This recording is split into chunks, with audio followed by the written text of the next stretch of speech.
परिसरातील पाटील नगर मैदान येथे मराठा फाउंडेशन आयोजित night under arm cricket tournament 2026 या भव्य क्रिकेट स्पर्धेचे उद्घाटन काल मोठ्या उत्साहात आणि दिमाखात पार पडले। प्रकाश ज्योतात खेळल्या जाणाऱ्या या स्पर्धेमुळे परिसरातील क्रिकेट प्रेमींमध्ये विशेष उत्साहाचे वातावरण निर्माण झाले आहे। स्पर्धेसाठी आयोजकांनी आकर्षक बक्षिसांची घोषणा केली असून प्रथम पारितोषिक 51,000 रुपये, द्वितीय पारितोषिक 31,000 रुपये, तृतीय पारितोषिक 21,000 रुपये आणि चतुर्थ पारितोषिक 11,000 रुपये असे ठेवण्यात आले आहे। त्यामुळे स्पर्धेत सहभागी झालेल्या संघांमध्ये चुरस निर्माण झाली आहे। उद्घाटन सोहळ्यात रश्मी हिरे, नगरसेवक सुधाकर बडगुजर, नगरसेवक मुरलीधर तात्या भामरे, नगरसेविका साधना मटाले, नगरसेविका कविता नाईक तसेच दीपक बडगुजर, पवन मटाले आणि अंकुश वराडे यांची प्रमुख उपस्थिती होती। मान्यवरांच्या हस्ते फीत कापून स्पर्धेचे उद्घाटन करण्यात आले। त्याचबरोबर जे काही टीम्स या टूर्नामेंट मध्ये पार्टिसिपेट करणार आहेत त्यांना आम्ही सगळे जण खूप मनापासून शुभेच्छा देतो आणि हर्षद भाऊचं मी मनापासून कौतुक करेल की कायमच खूप चांगले उपक्रम ते पाटील नगरच्या ग्राउंड वरती घेत असतात आणि आता उन्हाळ्याच्या सुट्ट्या आहेत त्याच्यामुळे सगळे जण मोकळे आहेत, परीक्षा पण झालेल्या आहेत। असं छान वातावरणाचं औचित्य साधून सगळ्या युवकांना एकत्र आणण्यासाठी हर्षद भाऊंनी अतिशय चांगला उपक्रम या ठिकाणी राबवलेला आहे।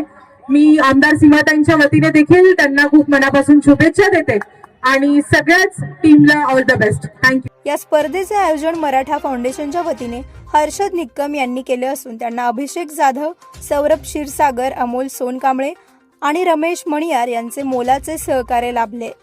स्थानिक तरुणांना खेळासाठी व्यासपीठ उपलब्ध करून देणे हा या स्पर्धेचा मुख्य उद्देश असल्याचे आयोजकांनी सांगितले। मराठा फाउंडेशन आयोजित नाईट अंडरआर्म क्रिकेट स्पर्धेची टूर्नामेंट आज हर्षद भाऊ निकम यांनी आयोजित केलेली आहे। या टूर्नामेंट बद्दल जर सांगायचं झालं तर नाशिक मध्ये बऱ्याच वेळा जर बघितलं तुम्ही तर खूप कालावधीपासून हे टूर्नामेंट आहे ना, नाईट अंडरआर्म क्रिकेट हा कालवश झालेला होता, बऱ्यापैकी बंद झालेला होता। पण या वेळेस या वर्षीपासून यांनी हा उपक्रम चालू केला आणि पुन्हा नवीन नाईट अंडरआर्म क्रिकेटला नवी संजीवनी दिलेली आहे।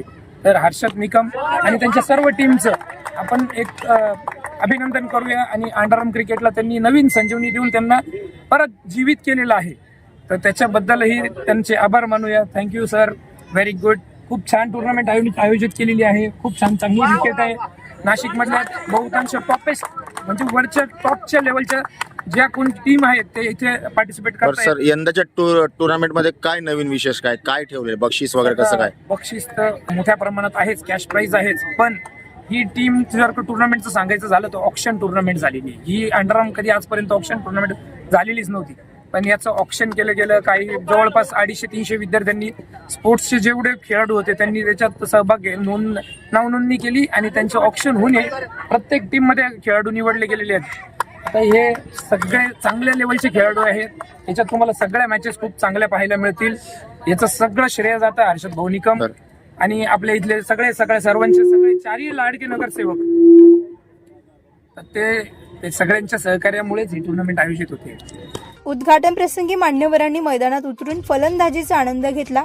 नगरसेविका रश्मी हिरे आणि नगरसेवक सुधाकर बडगुजर यांनी षटकार ठोकत उपस्थित प्रेक्षकांचा उत्साह दुप्पट केला।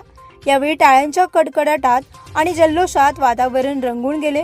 सिडको परिसरातील पाटील नगर मैदानावर आयोजित ही स्पर्धा पुढील काही दिवस रंगणार असून स्थानिक खेळाडूंना आपली प्रतिभा दाखवण्याची उत्तम संधी मिळणार आहे। या स्पर्धेमुळे परिसरात क्रीडा संस्कृतीला चालना मिळणार असल्याचे मत नागरिकांनी व्यक्त केले आहे। प्रतिनिधी राजेंद्र सूर्यवंशी यांच्या रिपोर्टनुसार।